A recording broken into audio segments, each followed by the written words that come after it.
Arga menatap layar laptopnya dengan napas tertahan. Sebuah email tanpa nama pengirim muncul di inboxnya, berisi lampiran berformat PDF yang diberi judul "Bukti yang Mereka Sembunyikan". Tangan Arga gemetar saat mengklik dokumen itu. Halaman pertama menampilkan tabel keuangan yang menunjukkan aliran dana mencurigakan dari proyek-proyek pemerintah ke rekening pribadi sejumlah pejabat tinggi partai.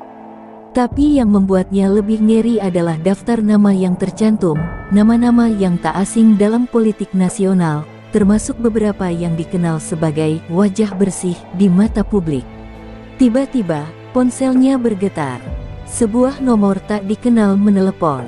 Dengan ragu, Arga mengangkatnya. "Jangan bicara. Jangan tanyakan siapa saya," suara berat seorang pria terdengar di ujung sana. "Saya hanya ingin bilang, jika Anda membuka dokumen itu, Anda sudah masuk dalam bahaya. Mereka tidak akan membiarkan Anda bernapas jika tahu Anda memilikinya." Lalu telepon terputus. Arga menelan ludah, keringat dingin membasahi punggungnya. Ia menoleh ke sekeliling apartemennya yang remang-remang, merasa seolah ada mata-mata yang sedang mengawasi dari balik bayangan. Ia mencoba menenangkan diri. Sebagai jurnalis investigasi, ancaman bukanlah hal baru baginya. Namun, kali ini berbeda. Selama bertahun-tahun membongkar kasus korupsi, ia belum pernah merasa seterancam ini. Dengan cepat, ia menghubungi rekannya, Raka, seorang analis data yang kerap membantunya memverifikasi dokumen semacam ini. "Aku butuh bantuanmu. Ini besar, Rak. Lebih besar dari yang pernah kita tangani sebelumnya," kata Arga dengan suara tegang. Malam itu, Arga memutuskan untuk meninggalkan apartemennya sementara. Ia merasa tempat itu sudah tidak aman. Menggunakan jaket hitam dan topi untuk menyamarkan diri, ia keluar menuju mobilnya yang terparkir di basement. Namun, sebelum sempat masuk, sebuah motor dengan lampu dimati melaju pelan ke arahnya. Instingnya berteriak, "Bahaya!" Arga bergegas mundur, tetapi terlambat. Sebuah benda kecil dilemparkan ke arah mobilnya. Ledakan kecil mengguncang udara, alarm mobil berbunyi nyaring. Arga terjatuh ke tanah, jantungnya berdegup kencang. Tanpa membuang waktu, ia bangkit dan berlari keluar dari gedung. Untungnya, ia sudah menyiapkan rencana cadangan. Di sudut jalan, sebuah ojek online yang dipesannya sebelumnya menunggunya. "Pak, cepat jalan, jangan tanya apa-apa," katanya dengan suara terengah. Pengemudi yang kebingungan menatapnya lewat kaca spion, tetapi tanpa banyak bicara, ia menancap gas. Di kejauhan, Arga bisa melihat dua motor berboncengan mulai mengejarnya. Setelah berputar-putar di gang sempit dan jalan tikus, Arga akhirnya tiba di rumah Raka. Nafasnya masih tersengal saat mengetuk pintu dengan keras. Raka membukakan pintu dengan wajah terkejut. "Astaga, lu kenapa, Ga?" tanyanya, melihat pakaian Arga yang kotor dan peluh yang membasahi wajahnya. "Mereka tahu gue punya dokumen ini," jawab Arga cepat. Ia segera masuk dan mengunci pintu rapat. Di dalam ruangan yang penuh dengan layar komputer dan hard drive eksternal berserakan, Arga membuka laptopnya lagi. "Rak, kita harus cepat. Kalau ini bocor, bukan cuma kita yang bahaya, tapi seluruh negeri," katanya. Raka menatap layar, lalu menoleh ke Arga dengan ekspresi ngeri. "Lu sadar nggak, Ga? Ini bukan sekadar korupsi biasa. Ini penghancuran dari dalam." Arga menelan ludah, kepalanya berdenyut. Ia sadar bahwa sejak detik ini, hidupnya tidak akan pernah sama lagi. Arga dan Raka menatap layar laptop dengan wajah tegang. Data yang mereka buka menunjukkan lebih dari sekadar aliran dana gelap. Ini adalah peta kekuasaan yang telah tertanam di hampir setiap sektor pemerintahan. Mulai dari proyek infrastruktur, kontrak pengadaan, hingga kebijakan yang menguntungkan kelompok tertentu. Semuanya terhubung ke satu partai yang telah mengakar selama puluhan tahun. "Ini bukan hanya korupsi, Ga," suara Raka bergetar, "ini seperti kanker yang menggerogoti negara dari dalam." Arga menelan ludah. Ia sadar bahwa apa yang baru saja mereka temukan bisa mengguncang fondasi kekuasaan. Malam semakin larut, dan rasa cemas makin menyesakkan dada Arga. Ia bangkit dari kursinya, melirik keluar jendela rumah Raka yang berada di kawasan perumahan sepi. Jalanan terlihat lengang, tapi firasatnya mengatakan mereka tidak sendirian. "Kita harus segera menyebarkan ini," kata Arga akhirnya, suaranya tegas. "Kalau kita menunggu terlalu lama, kita mungkin tidak akan sempat." Raka mengangguk, meski raut wajahnya menunjukkan ketakutan. Mereka berdua tahu bahwa orang-orang yang mengendalikan jaringan ini bukan hanya sekadar politikus korup, mereka adalah penguasa bayangan yang tak segan menghabisi siapapun yang mencoba melawan. Tiba-tiba, listrik di rumah Raka padam. Ruangan yang tadinya diterangi layar monitor mendadak gelap gulita. Arga dan Raka membeku di tempat, hanya suara detak jantung mereka yang terdengar di keheningan. Kemudian, terdengar suara langkah kaki di luar rumah. Pelan, terukur, seperti seseorang yang berusaha tidak terdengar. Raka menahan napas, tangannya meraih sesuatu di laci, sebuah pisau kecil. Arga mengambil flash drive yang berisi dokumen itu dan menyelipkannya ke dalam sakunya. Jika mereka harus lari, bukti itu tidak boleh hilang. Ketukan pelan terdengar di pintu. Lalu suara seseorang, tenang namun penuh ancaman. "Kami tahu kalian ada di dalam. Buka pintunya, atau kami masuk dengan cara kami sendiri." Arga dan Raka saling berpandangan. Mereka tahu tak punya banyak waktu. Dengan cepat, Raka menunjuk ke arah pintu belakang. Mereka bergerak tanpa suara, berharap orang-orang di luar tidak menyadarinya. Namun, saat mereka baru beberapa langkah menuju pintu, terdengar suara kaca pecah dari ruang tamu. Seseorang telah masuk. Tanpa pikir panjang, Arga dan Raka berlari keluar lewat pintu belakang, menerobos pekarangan kecil dan melompati pagar rendah. Di belakang mereka, terdengar suara teriakan. "Mereka kabur! Kejar!" Dua bayangan berlari di belakang mereka, menghunus sesuatu yang tampak seperti senjata. Adrenalin memompa di tubuh Arga saat ia berlari sekuat tenaga. Mereka harus mencapai jalan besar, mencari cara untuk kabur sebelum para pengejar menangkap mereka. Jalan di depan gelap dan sepi. Lampu jalan berkedip-kedip, menambah kesan mencekam. Arga melihat sebuah gang sempit di sisi kanan. "Ke sini," bisiknya pada Raka. Mereka berbelok dengan cepat, merapat ke dinding bangunan tua, berusaha menahan napas agar tak terdengar. Beberapa detik kemudian, dua pria berpakaian hitam berlari melewati gang tanpa melihat mereka. Napas Arga memburu, jantungnya berdebar keras. "Mereka lolos untuk saat ini." Kita gak bisa terus begini," bisik Raka. "Kita harus cari seseorang yang bisa bantu kita." Arga mengangguk, pikirannya berputar cepat. Satu nama muncul dalam benaknya, Satria, mantan anggota partai yang dulu pernah mengungkap kasus korupsi, sebelum akhirnya menghilang dari publik.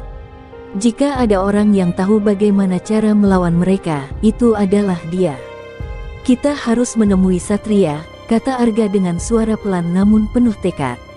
Di kejauhan, terdengar suara sirene polisi. Tapi Arga tidak merasa lega, ia tahu siapa yang mengendalikan aparat. Ia dan Raka harus bergerak cepat. Waktu mereka semakin menipis, dan bayangan gelap yang mengejar mereka belum akan berhenti. Arga dan Raka bersembunyi di sebuah gudang tua di pinggiran kota, mencoba mengatur napas setelah pelarian mereka. Bau kayu lapuk dan karat memenuhi udara, sementara cahaya bulan yang masuk melalui celah atap menciptakan bayangan menakutkan di dinding.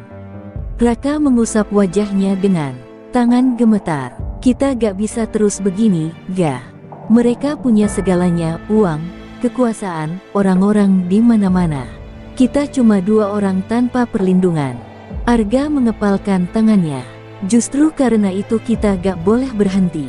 Kalau kita menyerah, mereka menang." Pikirannya terus memutar satu nama, Satria. Mantan anggota partai yang dulu mencoba membongkar kebobrokan mereka, tapi justru dihancurkan. Ia menghilang dari sorotan publik setelah dikriminalisasi dengan berbagai tuduhan palsu. Beberapa sumber mengatakan ia meninggalkan Jakarta dan hidup dalam persembunyian. Arga hanya punya satu petunjuk, seorang aktivis bernama Laila yang pernah dekat dengan Satria. Jika ada yang tahu keberadaannya, itu pasti dia. Mereka menunggu hingga subuh sebelum akhirnya meninggalkan gudang. Dengan menyamar menggunakan jaket lusuh dan masker, keduanya naik angkot menuju kawasan kumuh di mana Laila tinggal. Saat tiba, Arga mengetuk pintu sebuah rumah kecil yang catnya mulai mengelupas. Tidak ada jawaban. Ia mengetuk lagi, kali ini lebih keras. Setelah beberapa detik, pintu terbuka sedikit, memperlihatkan sepasang mata waspada. "Siapa kalian?" Suara seorang wanita terdengar tegas. "Aku Arga, jurnalis. Aku butuh bicara denganmu soal Satria," jawabnya cepat. Mata Laila menyipit, menimbang sejenak sebelum akhirnya membukakan pintu.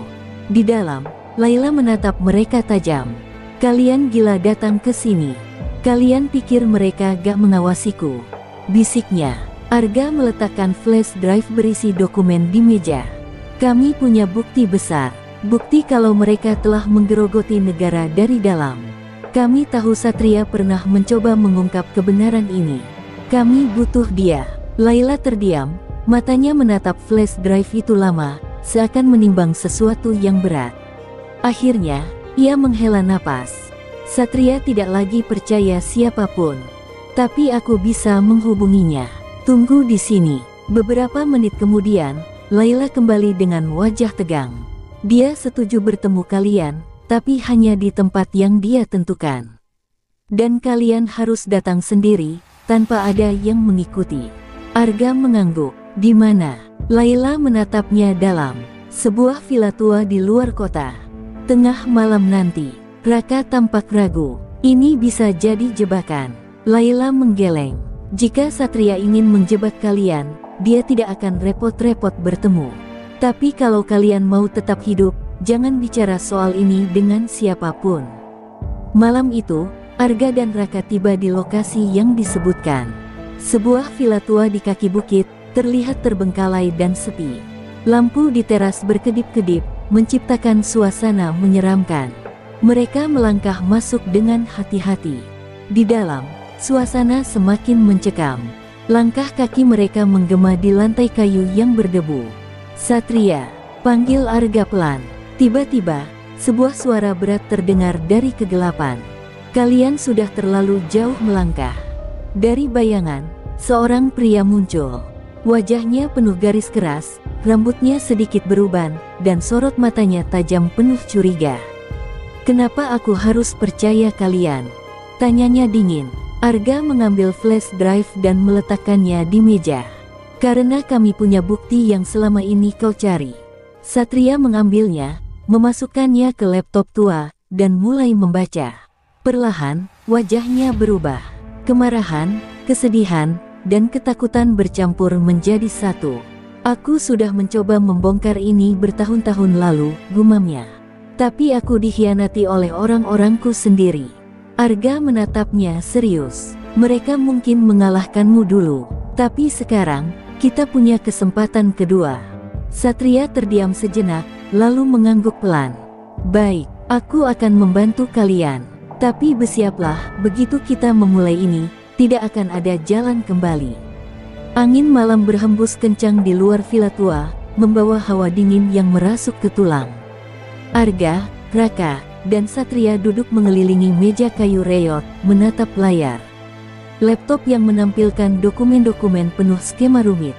Satria menarik napas dalam, matanya tajam seperti seseorang yang telah lama kehilangan kepercayaan pada dunia. "Ini lebih besar dari yang aku bayangkan," katanya pelan. "Dulu aku berpikir mereka hanya sekadar mencuri uang negara, tapi ternyata mereka sedang membangun kerajaan sendiri." Arga menatap layar dengan rahang mengeras. Pertanyaannya sekarang, bagaimana kita menyebarkan ini ke publik tanpa dibungkam lebih dulu? Raka menyela, suaranya gemetar. Media arus utama sudah dikuasai mereka.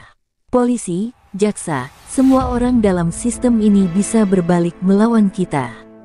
Kita bahkan tidak bisa mempercayai internet, mereka bisa melacak kita dalam hitungan menit. Satria tersenyum miring. "Itu sebabnya kita harus berpikir seperti mereka. menyusup ke sistem, menggunakan celah yang mereka kira tak bisa ditembus. Tiba-tiba, lampu di villa berkedip 2 kali sebelum padam total. Dalam kegelapan, Arga bisa merasakan jantungnya berdegup lebih cepat. Satria langsung berdiri, menghunus pistol yang selama ini terselip di balik jaketnya. "Mereka tahu kita di sini," bisiknya tajam. Dari luar, terdengar suara langkah kaki di kerikil, mendekat dengan perlahan. Raka menahan napas. Arga meraba sakunya, memastikan flash drive masih ada. Jika mereka tertangkap, semua usaha mereka akan sia-sia. Pintu depan tiba-tiba didobrak dengan keras. Cahaya senter menyapu ruangan, menyorot ke segala arah. "Tangkap mereka hidup-hidup," terdengar suara seseorang memberi perintah. Tanpa berpikir panjang, Satria meraih laptopnya dan melemparkannya ke lantai, menghancurkan perangkat itu. "Lari!" teriaknya. Arga dan Raka langsung bergerak, melompat ke jendela belakang. Kaca pecah berhamburan saat mereka terhempas keluar. Mereka berlari menerobos hutan di belakang villa, dikejar bayangan-bayangan hitam bersenjata. Nafas Arga memburu, kakinya nyaris terpeleset di tanah yang lembab. Suara tembakan terdengar, peluru mengenai pohon di dekatnya. Mereka tidak punya pilihan lain. Harus terus berlari. Satria berbelok ke kiri, memberi isyarat kepada mereka untuk mengikutinya. Mereka akhirnya tiba di sebuah sungai kecil yang deras. Satria menoleh cepat, lompat. Arga ragu sejenak, tapi saat mendengar suara langkah kaki mendekat, ia tahu tak ada pilihan lain. Dengan satu tarikan napas, ia melompat ke dalam arus deras. Air dingin langsung membungkus tubuhnya. Arga terseret arus, berusaha keras untuk tetap di permukaan. Di kejauhan, ia melihat Raka dan Satria juga berjuang melawan derasnya sungai. Sementara di tepian, para pengejar hanya bisa menyaksikan mereka terbawa arus, kehilangan jejak. Beberapa menit kemudian, tubuh Arga terbanting ke tepi sungai yang berlumpur. Ia terbatuk, menelan udara dalam-dalam. Raka menyusul tak lama kemudian, wajahnya pucat pasi. Satria muncul terakhir, mengusap darah yang mengalir dari pelipisnya. "Mereka tidak akan menyerah," katanya dengan suara berat. Arga menatapnya, matanya penuh tekad. "Kalau begitu, kita juga tidak akan berhenti." Hujan turun deras saat Arga, Raka, dan Satria berjalan terlatih melalui jalan setapak di tengah hutan. Baju mereka basah kuyup, tubuh mereka lelah, tetapi mereka tidak bisa berhenti. Bahaya masih mengintai, dan mereka tahu orang-orang yang mengejar mereka tidak akan menyerah begitu saja. Arga menoleh ke Satria yang berjalan di depannya, masih menekan luka di pelipisnya. "Kita mau kemana sekarang?" tanyanya sambil terengah. Satria tidak menjawab langsung. Ia hanya terus berjalan hingga mereka tiba di sebuah pondok kayu tua yang tersembunyi di antara pepohonan. "Di sini," katanya akhirnya. Saat mereka masuk, aroma kayu lembab dan debu menyambut mereka.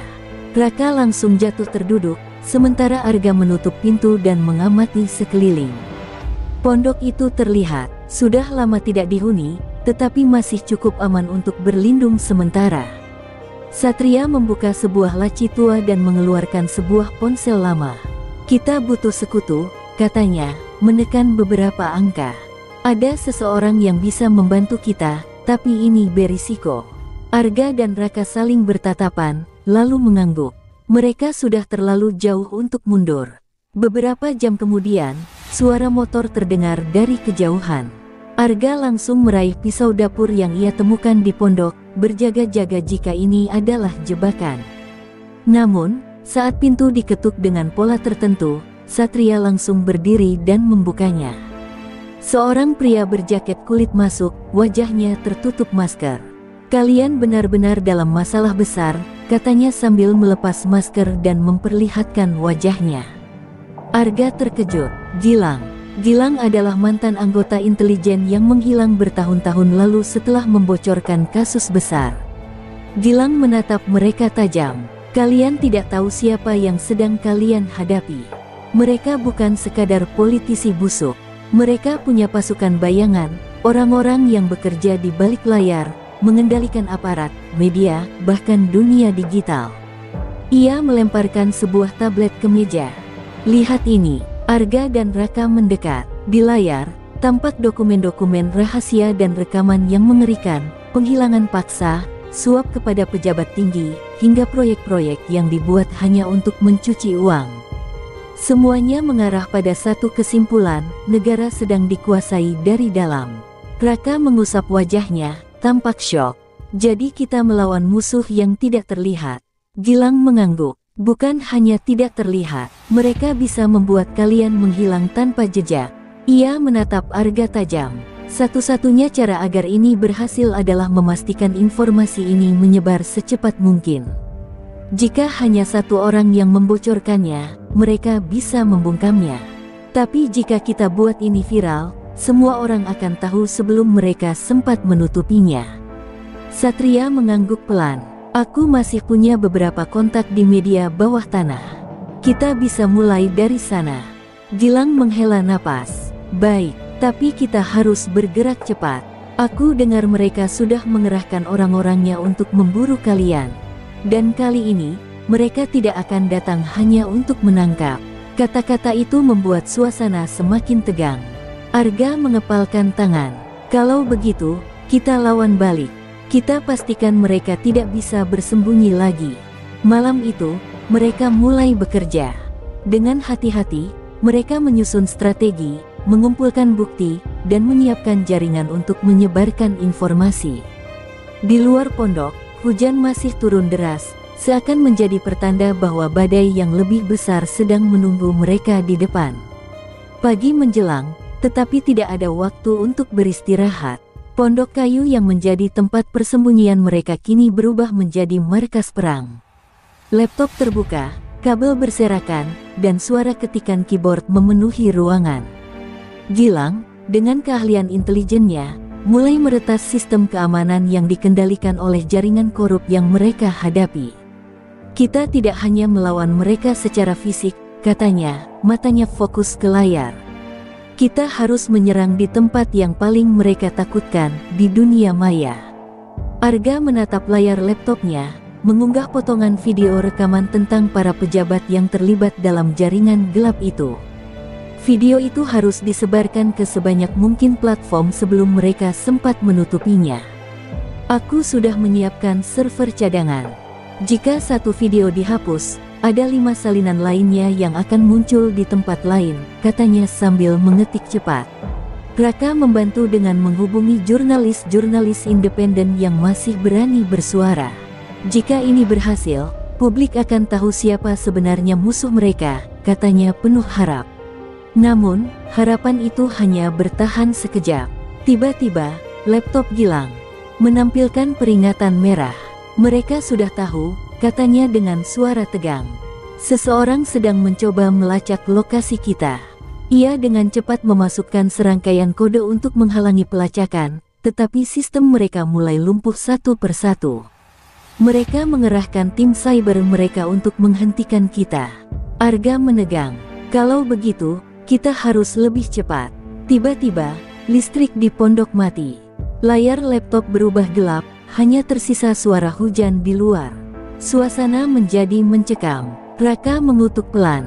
Sial, mereka pasti sudah dekat. Satria mengambil pistolnya dan mengintip keluar jendela. Aku tidak melihat siapapun, tapi itu justru lebih buruk. Mereka mungkin sudah mengepung kita. Arga meraba saku jaketnya, memastikan flash drive berisi bukti masih aman. Kalau kita tidak bisa mengunggah ini dari sini, kita harus keluar dan melakukannya dari tempat lain. Gilang segera